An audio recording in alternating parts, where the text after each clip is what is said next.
Aleluya, aleluya, aleluya. Bwana Yesu apewe sifa. Watu wa Mungu unanisikiliza, ni wakati mzuri sana ninapokuletea kipindi hiki cha malango ya kiroho katika ulimwengu wa roho. Malango ya kiroho ni kipindi kinachokufundisha kwa habari ya kujua ulimwengu wa roho. Ni kipindi kinachokufundisha namna kutoka kwenye changamoto tulizo nazo. Kumbuka, unaweza kuwa ni muombaji lakini ukikosa maarifa ya kimungu huwezi kutoka katika hilo tatizo. Kama ni mara yako ya kwanza kuingia katika chaneli yetu, nichukue fursa hii kukukaribisha. Karibu katika chaneli hii, na katika chaneli hii unaweza ukasubscribe chaneli hii ili uwe wa kwanza kupata masomo yetu, ili uwe wa kwanza kupata vipindi vyetu. Leo tunazungumza au tunajifunza kupitia miguu. Kuna siri gani katika ulimwengu wa roho kwenye miguu yako? Kuna siri gani katika ulimwengu wa roho kwenye miguu? Kwa nini mchawi akitaka kukuroga huwa anachota nyayo zako pale unapokanyaga? Anachota nyayo zako, anakwenda kufunga. Baada ya kwenda kufunga, tayari maisha ya mtu yanaanza kuharibikiwa. Kuna siri gani katika nyayo zako? Na leo tutajifunza kwamba kuna siri gani katika miguu yako, na hapa ndipo utaanza kugundua katika maeneo ambayo shetani anafanya vita na maisha yako, kuna nguvu kubwa katika miguu. Sasa leo nafundisha nguvu ya kwanza Mungu aliyoweka katika miguu yako. Ninaenda kuifundisha kwamba namna kuwaweka maadui katika nyayo zako. Kitabu cha Zaburi sura 91, Zaburi sura 91 na mstari ule wa 13.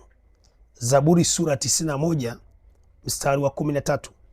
Maandiko yanasema katika Zaburi sura 91 mstari wa 13, maandiko yanasema kwa habari ya kuwaseta maadui chini ya miguu, kuwaseta falme za giza chini ya miguu yako. Kuna nguvu gani ambayo Mungu ameiweka chini ya miguu yako? Hebu tusome hapo kwenye Zaburi sura ile ya 91 mstari wa 13. Zaburi 91 mstari wa 13. Maandiko anasema hivi, tutasoma katika jina Yesu. Utawakanyaga simba na joka, mwana simba na joka utawaseta kwa miguu yako. Utawakanyaga simba na joka, simba na joka, mwana simba na joka utawaseta chini ya miguu yako. Hapa anaongelea kwa habari ya simba, alafu anaongelea kwa habari ya nyoka. Kumbuka, anapozungumza kwa habari ya simba, aongelei kwa habari ya Yesu Kristo ndiye simba wa kabila la Yuda. Anaongelea kwa habari ya shetani, ni mfano wa simba. Ndio maana ukisoma Petro wa kwanza sura ile ya 5 mstari wa 8 anasema muwe na kiasi, maana mshtaki wenu Ibilisi, joka wa zamani, ni kama simba au ngurumai akitafuta huku na huku wa kummeza. Kwa kwenye Zaburi sura 91 mstari wa 13 maandiko yanafundisha kwa habari mtawaseta chini ya miguu yenu simba na joka. Maana yake ni ufalme wa shetani na nguvu zake utadhibitiwa kwenye miguu. Ni ufalme wa kuzimu na nguvu zake utadhibitiwa kwenye miguu yako. Kwenye miguu yako kuna nguvu ya kiroho inayoweza kudhibiti maadui zako chini ya miguu yako. Na ndio maana mchawi anapotaka kukuroga huwa anakanyaga pale ulipo, anachota pale ulipo kanyaga katika ulimwengu wa kiroho. Unasema, mtumishi, unaongea nini?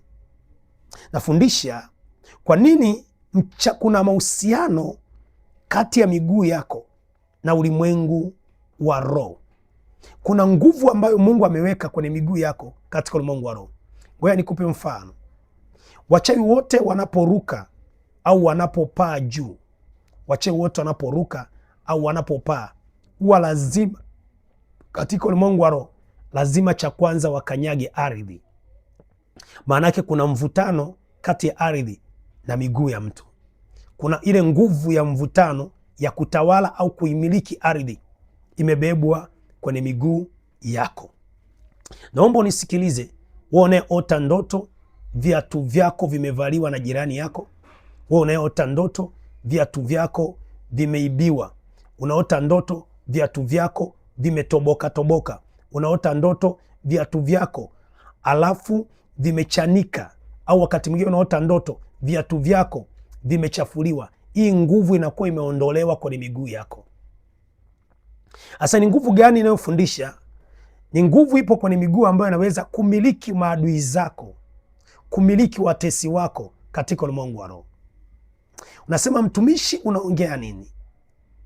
Hebu tuangalie katika kitabu kile cha Waebrania. Tuangalie katika kitabu cha Waebrania kuna nguvu gani katika miguu, kwenye nyayo zako. Waebrania sura ile, kitabu cha Waebrania sura ya 2 na mstari wa 8. Waebrania sura ya 2 mstari wa 8. Kuna uwezo gani Mungu ameweka katika nyayo zako? Kuna nguvu gani Mungu ameweka katika nyayo zako? Kwa nini sasa? Kuna kitu gani Mungu ameweka kwenye nyayo zako? Waebrania sura ya 2, angalia mstari wa 8. Maandiko yanasema, nimeweka vitu vyote chini. Anasema nimeweka vitu vyote chini ya nyayo zake. Maana katika kuweka vitu vyote chini yake hakusaza kitu kisichowekwa chini yake. Lakini sasa hamjajua vitu vyote vimetiwa chini ya nyayo. Uongozi, anasema nimeweka vitu vyote chini ya nyayo zako. Cha kwanza tunaanza kuona utajiri, mafanikio yanaanza kwenye miguu yako katika ulimwengu wa roho. Mungu ameweka vitu vyote chini ya nyayo zako. Maana yake kuna nguvu ya umiliki wa kiroho iko kwenye chini ya nyayo zako. Na maandiko yanaongelea, yanasema nimeweka vitu vyote chini ya nyayo zake. Maana katika kuweka vitu vyote chini yake sikusaza kitu. Kwenye miguu kuna nguvu ya Mungu. Mungu ameweka nguvu kwenye miguu yako, ambao nguvu ile aliyoiweka ni ya kumiliki. Ndio maana hapa nasema nimeweka vitu vyote chini ya nyayo zako. Unaweza ukachukulia ni kawaida, unaweza ukachukulia kwamba ni jambo la kawaida, kwamba miguu tu ni miguu, ni kitu cha kawaida. Angalia kwamba anasema nimeweka vitu vyote chini ya nyayo zake. Nyayo zako katika ulimwengu wa roho, Mungu ameweka vitu vyote. Maana yake anamaanisha ile nguvu ya kumiliki vitu imebebwa kwenye miguu yako. Kwa unapoota ndoto kwamba hauna viatu, viatu vimetoboka toboka, cha kwanza ni ishara kwenye ulimwengu wa roho, umiliki wako wa rohoni una shida. Unasema, mtumishi, unaongea nini?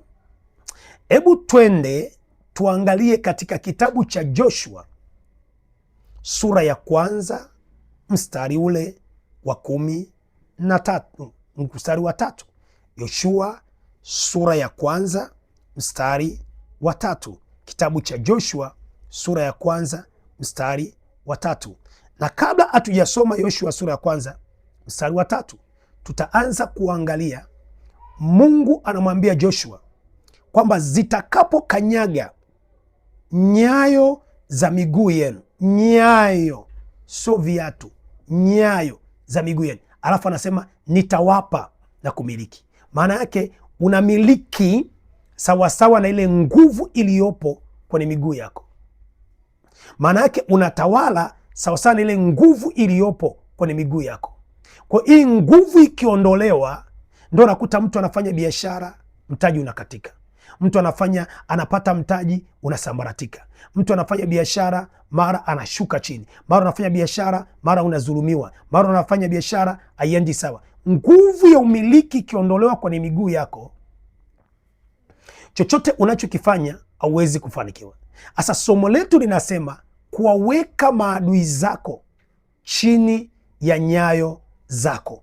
Maana yake wale watesi, wachawi, wakuu wa anga, wakuu wa giza, ile nguvu ya kuwamiliki mizimu yao, ile nguvu ya kuwamiliki mapepo yao, ile nguvu ya kumiliki maadui zako imebebwa kwenye miguu yako. Nasema mtumishi, unaongea nini?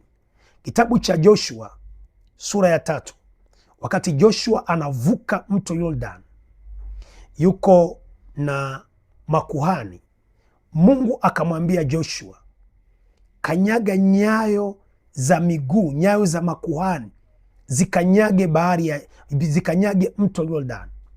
Nyayo za makuhani zikanyage mto Yordan. Na zilipokanyaga mto Yordan, zile nyayo za makuhani, kitu kilitendeka. Maji yalitindika, maji yalikauka, Israeli wakapita pako pakavu. Kuna nguvu kwenye miguu ambayo sio ya mchezo, ambayo inakupa kumiliki falme za giza, inakupa kumiliki falme za adui, inakupa kumiliki falme za kichawi. Ndio maana anasema zitakapokanyaga nyayo za miguu. Hawakuambiwa waombe, walikanyaga tu, maana yake ile nguvu ilikuwa ndani ya miguu yao.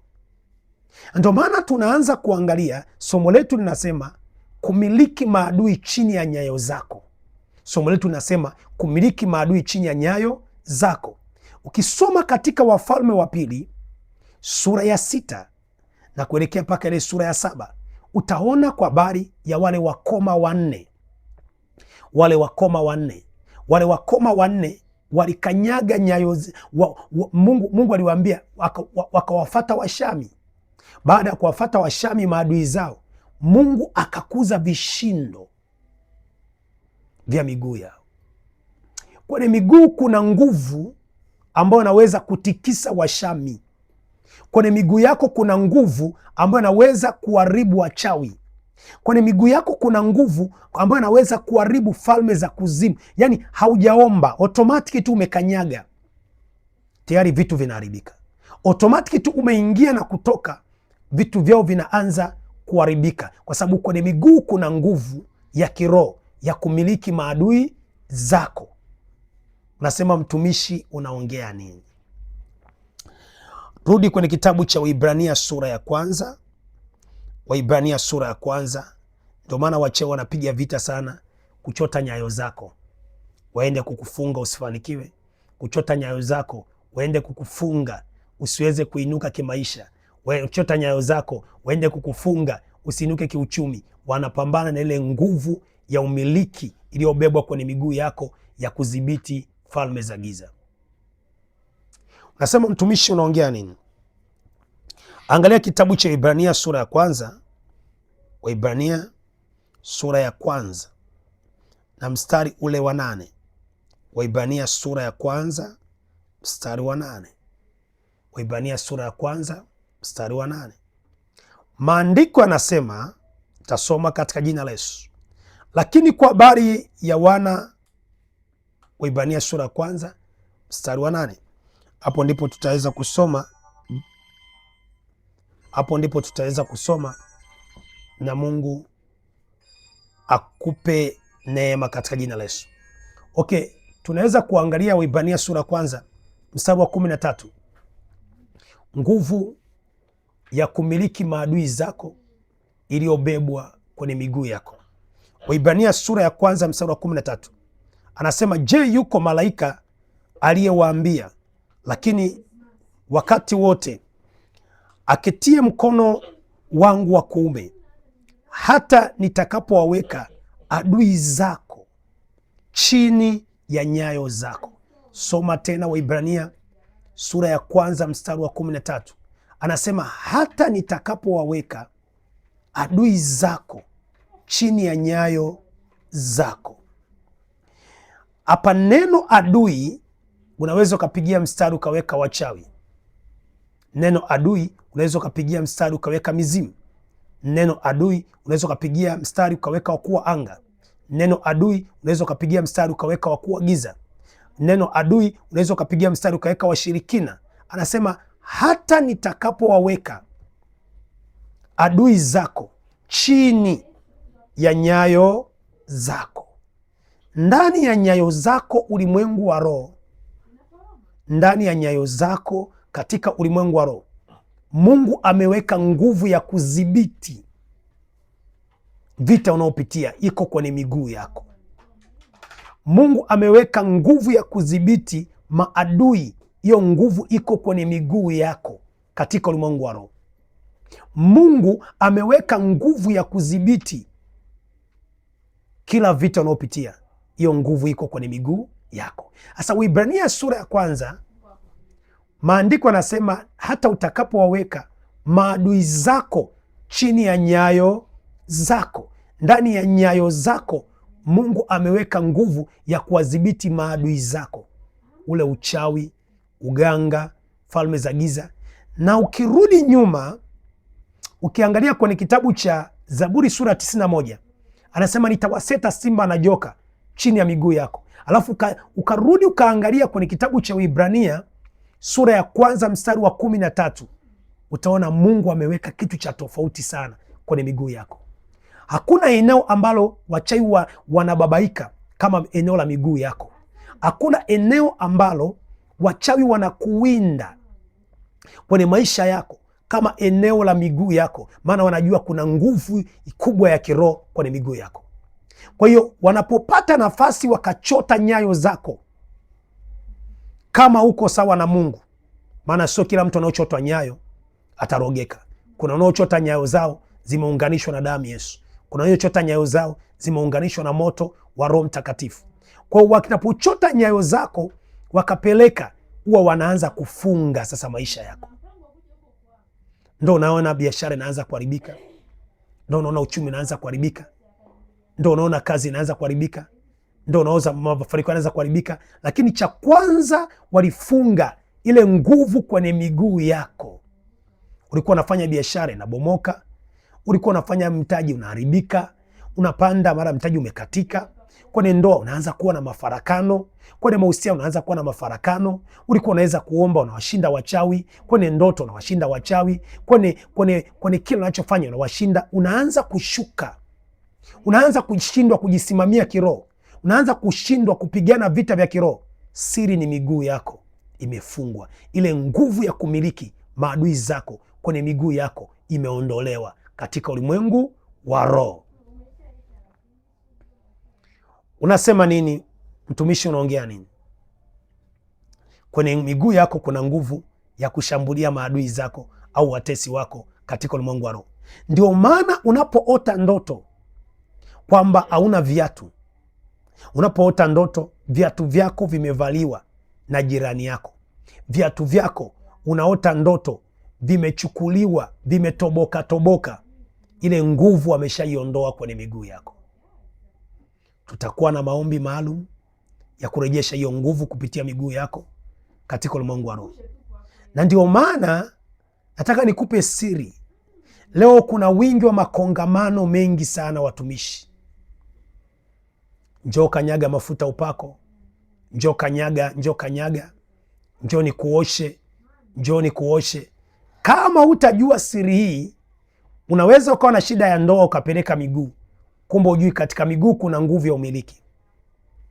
Unaweza ukawa na shida ya uchumi ukapeleka, ukawa na shida tu ya familia ukapeleka miguu yako, ile nguvu wanaiba kwenye ulimwengu wa roho. Wakishachukua ile nguvu kwenye ulimwengu wa roho, ndio unabaki unafanya kila jambo alifanikiwi. Wakishachukua ile nguvu kwenye miguu yako, ndio unabaki unafanya vitu havifanikiwi, kwa sababu wanachukua ile nguvu katika miguu yako, wanachukua ile nguvu katika miguu yako. Nasema mtumishi, unaongea nini? Luka sura ya 10 mstari wa 19. Kitabu cha Luka sura ya 10 mstari wa 19. Tunamiliki watesi wako, hiyo nguvu iko kwenye miguu yako. Tunamiliki maadui zako, hiyo nguvu iko kwenye miguu yako. Luka sura ya 10 mstari wa 19. Maandiko, Yesu anasema, tazama nimewapa mamlaka ya kukanyaga nyoka na nge na nguvu zote za yule adui Shetani, wala hakuna cha kuwadhuru. Mamlaka yako ya kutawala falme za wachawi, mamlaka yako ya kutawala falme za kuzimu, mamlaka yako ya kutawala falme za giza imebebwa katika miguu yako. Mamlaka ya kutawala wakuu wa giza imebebwa katika miguu yako. Mamlaka ya kutawala falme za mapepo imebebwa katika miguu yako. Kwa hiyo katika kitu ambacho kinawatesa wachawi ni kuchota nyayo zako mahali ulipokanyaga. Wanachota ule mchanga, wanaenda kutamka maneno, wanaenda kuongea maneno, wanakufunga sasa kupitia zile nyayo. Wanasema hatafanikiwa, biashara yake iharibike, uchumi wake uharibike, kazi yake iharibike, katika ulimwengu wa roho. Kwa hiyo tunaanza kugundua siri. Yesu anasema katika Luka 10:19, anasema maadui zako wote nimewaweka chini ya miguu yako. Nawezekana umeingia kwenye maombi kwa habari ya maadui zako, bado hajaondoka. Nawezekana umeingia kwenye maombi juu ya maadui zako, bado vita inaendelea. Nawezekana umeingia kwenye maombi juu ya maadui zako, bado mashambulizi ya roho yanaendelea. Waweke chini ya miguu yako. Kila anayekusumbua, anayekutesa, mweke chini ya miguu yako. Hata inuka tena, utabarikiwa katika jina la Yesu aliye hai. Nasema mtumishi, unaongea nini? Mwisho wa somo hili tutakuwa na maombi maalum ya kuomba nguvu ile uliyojiondoa kwenye miguu yako itarejeshwa kwa jina la Yesu. Ule uwezo walioondoa kwenye miguu yako tutaurejesha kwenye maombi katika jina la Yesu aliye hai. Unaweza ukasubscribe channel hii ili uwe wa kwanza kupata maombi hayo, ili uwe wa kwanza kupata maombi hayo, maana tutafanya maombi hayo kupitia channel hii ya Apostle Katambi. Mungu akubariki, akuzidishie katika jina la Yesu aliye hai. Amen.